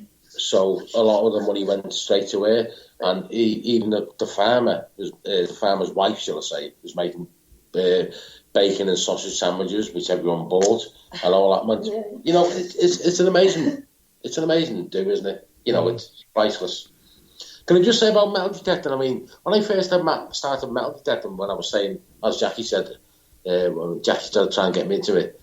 You always seem to see it as like an old person's hobby. You know, like a pensioner's hobby, shall I say. Yeah. People who've retired. I was only 7 when I first started this. You'd be surprised how many young people are into metal detecting nowadays. Yeah. There's loads of them. I mean, I think it's due to, you know, like social media, like YouTube. Obviously, YouTube's blowing out of the water. There's millions of subscribers. People who do videos out there now all over the world. Stuff all over the place. So I think it's a wider field now across the spectrum. Metal detecting, if you ask me. I think it always has been, John. It's just it wasn't. No, I was always under the impression it was an old man's hobby. You know, I think that's how most people did used to see it, because it with all the likes of now myself work. I'm at work all the time, as you are yourself, John. Luckily, as a couple, you can get out together on a Sunday. Obviously, I do other things on a Sunday with the family or what have you. But I think in the past, it's been looked at as retired gentlemen. Taking up the hobby, but now over the last 5, 6, 7, 8 years, it's so many people. I mean, even now you go to a dig. How many kids do you see actually on a dig? How many kids did you see at Detectable? There were young kids everywhere detecting. Phenomenal. Well, actually, we've got she'll tell you. My little mate Bobby. He's on. He said he was 10 on my video, but he's 7. He's 7 years old. Metal detectors. He's got his own setup. Earphones, shovel. We've got him a little coat, a luminous coat. By the way, his granddad has been in the hobby. We've known for a long time. He's been in the hobby for over 40 years. He went all over the country back in the day when the machines were basically rubbish. You name it, this fella's found it, by the way. So he's got his grandkid into it now, so you've been minding him over Christmas. And this little Bobby fella, he's a cheeky little so-and-so, isn't he? But he's got a little Garrett H250, and he actually found the Welsh Fusiliers badge on Sunday. Yeah. Wow. And he was over the moon. So, people his age is, 7. Well, that's And he loves. You just mentioned about the Ace 250 with a 7-year-old. My 7-year-old, I've been actually waiting for the new Nocta Macro Mini Horn to come out, thinking that would be suitable. The Garrett Ace 250, that's fine with him, yeah? Oh, he loves it. Basically, he's got the stem right down to none. Yeah. He's got the standard stock coil on it. And the earphone wire's a bit long, so we have to wrap it round. Yeah, but honest to God, Jackie's got. I think you've got some videos of him, haven't we? Yeah. I don't film him because I don't like. Yeah, we don't film them, but obviously, we film what he's found. But you can hear him speaking in the background. Yeah, and he's a character, but I mean, he's great to have him on board. On my video, I said to him, "How old are you, Bobby?" And he goes, 10. "I'm 10." And I'm like, "You're a bit small for 10." And then I asked his granddad. He goes, "Well, all lads say they're older than they are, don't they, to the women?" Yeah. It's like fun. I mean, metal detectors really. I mean, it's hard to say. I mean, people like me who've promoted in the past, because I've been on YouTube for about, about 9 years. Obviously, I haven't got one of the biggest channels. I've only got probably about 3,500 subscribers. I mean, you get people like Adam has took me over completely. He's only been doing it a couple of years. Yeah, but they work at their channels. Yeah, they work at the channels. I mean, I've been lazy with work and stuff, but I mean, good luck to them people. It's good. But it's nice to share the hobby. But I think with YouTube and social media, it's getting a lot more people into the hobby. Maybe it's a good thing or maybe it's a bad thing. I will say, archaeologists don't like the videos. I don't know. We've had a lot of comments from archaeologists that don't like the videos. I don't know. Yeah. So... That's the nature of the beast, unfortunately. Yeah. But we try not to show... We just show the ground, basically, don't we? We don't really show the area. I mean, in my videos, I like to show the events. Obviously, I act stupid because, I mean... Because you are stupid. No. Right. I'm just truthful, I think. The reason I wanted a unique YouTube channel, because obviously I've seen some in the past, I'm not mentioning people's names, and they're showing everything to dig up, and it's a bit of foil and stuff and all that blah blah. But I thought, how can I make it a bit more entertaining? I mean, when I find something rubbish, I'd probably say, dog's ass and throw it back in the hole. But I don't actually, when I throw it in the back of the hole and go like that, basically it's saying it's rubbish to me. But I actually take it out of the hole, people don't see that and stuff. I just see it as a bit of entertainment. Yeah, people say, stop burying your crap. Yeah, but I don't actually do that, obviously, fill the holes in properly. I just want to be, I don't know, I just want to be a bit more different than have a laugh. And that's all it is. And you certainly are. You certainly are. There's so many videos that are samey, and yours are certainly not samey. Yeah. And I say that in a nice way. No, thanks. I like to be different. I mean, the thing with YouTube is obviously you've got to stand out to be a bit more different. I think the only thing that'll let my channel down, obviously, when I got into jet ski and I actually made a Google account just before, I think YouTube come out when I just started me jet skiing. No, it was just after. So I couldn't be bothered changing the channel name. I think what lets my channel down is obviously metal detecting isn't actually mentioned, or any metal detecting related is not in my channel name. I think that's what lets my channel down. I haven't got the views, unfortunately. But at the same time, I was speaking about something totally different with Luke before. Yeah. You've actually got your brand. Your Jet Ski John is your brand. Yeah. Everybody knows you as Jet Ski John. Exactly. When I first met you and I asked, I don't know who it was, who's that over there then? That's Jet Ski John. Oh, right, I've heard of Jet Ski John. Obviously, I've heard of Jet Ski John. So it's your brand, the same as Archaeology Metal Detecting Magazine is our brand. That's why I said to him, you can't change your name now because everyone knows. I was thinking of changing it, but people are saying, well, don't change it because obviously, you're Jet Ski John. People know you as what you are. But it's obviously, I'm not worried about. I mean, the reason none of my videos are monetized. I don't make one penny out of my videos. Obviously, some people do. They choose to, whatever. Yeah. You couldn't anyway. All my videos is obviously just history to look back on of my videos. I've got everything backed up on a big hard drives. And that's all it is. It's just basically a video diary. That's what I use YouTube for. for my channel. You know, I'm not in it for the fame. I'm not in it for the money. Obviously, you know, I've only got like 3,500 videos. You know, I don't want to be a big superstar. I just do it to like look back on my videos. So I just made this channel to put the video content up. Yeah, that's what my channel's about. In a nutshell. Yeah, And mine were just. yeah. Yeah, but Jackie, you've still got over 1,000 subscribers. So I know, you yeah. must be doing something right. Yeah. And I do get the same people comment every time. A lot are in America as well, for some reason. Well, listen, I only usually do the show for an hour, but John's been on tonight, and it's 10 to 10. I know, I'm getting restless. Can I ask you a question? Can I ask you one question before you ask go? me whatever you want. Right. What's on your bucket list? You're probably being asked, but I want to turn it around now and ask. What's on my bucket list? For top of my bucket list, it always has been, is Bronze Age axe head. I've got them. Shut up. Other than that, I mean, to me, what's more important is actually getting out more than I've been able to.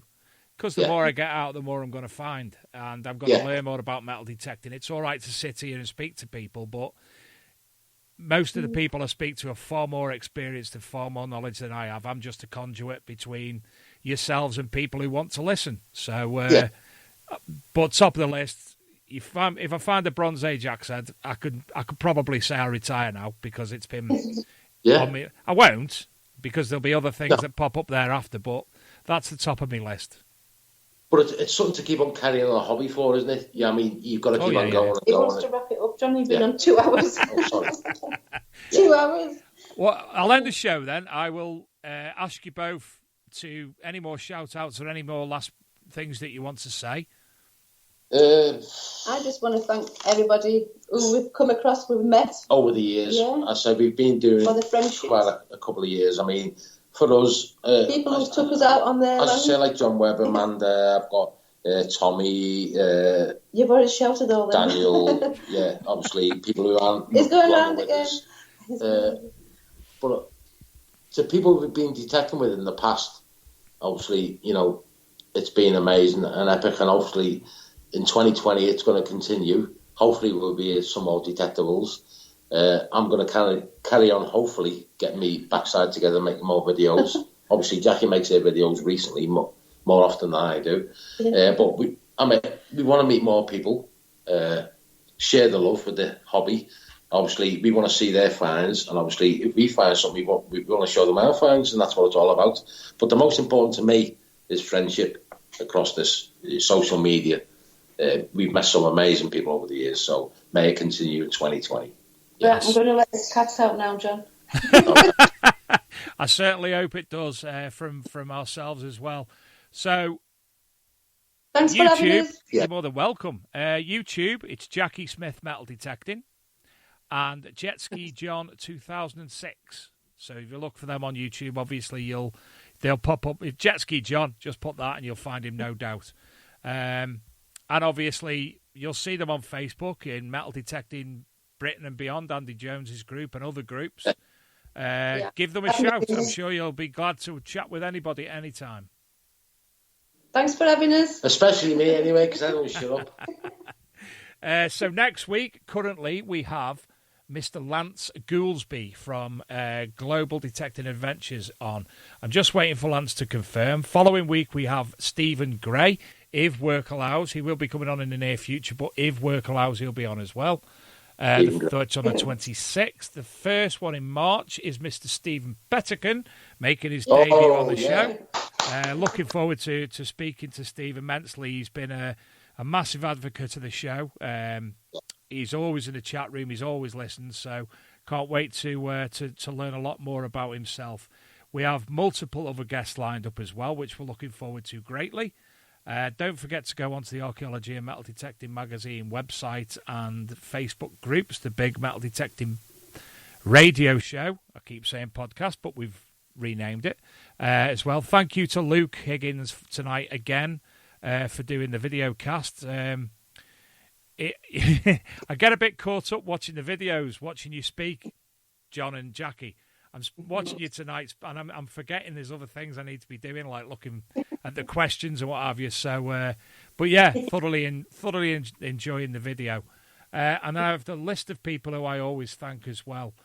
Treasure Hunting Magazine, Leisure Promotions, Regton's, North of Time Metal Detecting Club, South Coast Detecting, Metal Detecting Media Facebook, South East Metal Detecting Rallies, Steve Pettican, The Debays, Finder Fields, Mr. Tony Kaywood, Gary Cook, Gary Blackwell, and all the other listeners tonight. Thank you all very much.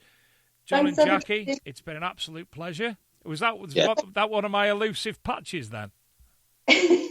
No, I've got one of your patches, the Archie mag. I'm going to put on my jumper next week. Do you know how lucky you are to have one of them? Because I forgot to bring them with me. Yeah, I know. Aaron lost his on the grass, and I found it. So and I sent him in the post. He's looking to have his as well. Yeah. So anyway, thank you both. It's been an absolute pleasure speaking tonight. Thank you. You can put your Skype down whenever you want. I'm just going to play out with a bit of music. I don't know what it's going to be yet. I'll decide shortly. And speak to everybody next week. It's been a pleasure. Good night, everyone.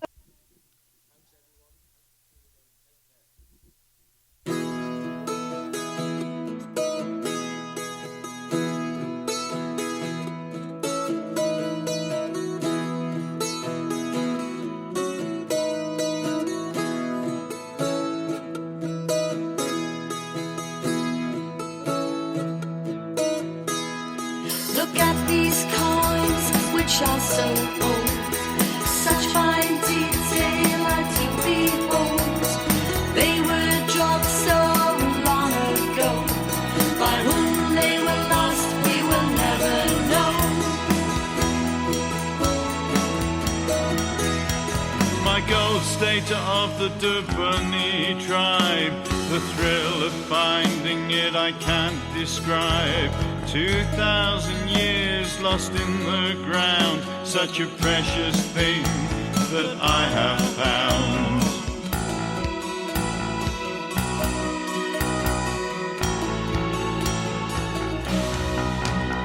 Look at these coins which are so old, such fine detail to behold.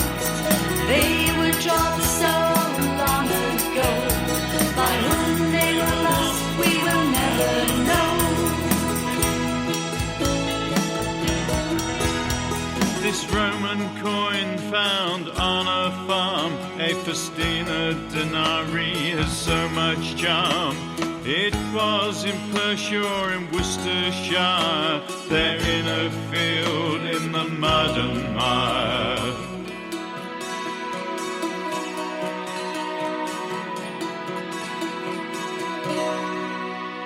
I'm metal detecting tomorrow. If it's a good one, I'll let you know. To find a hammered coin would be great, then a hammy dance to celebrate.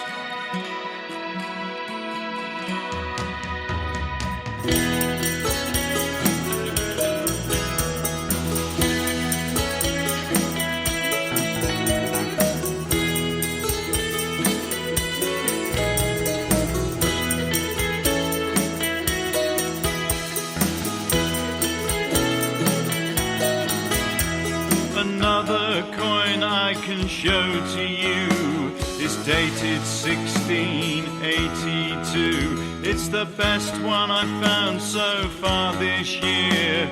The king's head on it is so very clear. Look at these coins which are so old, such fine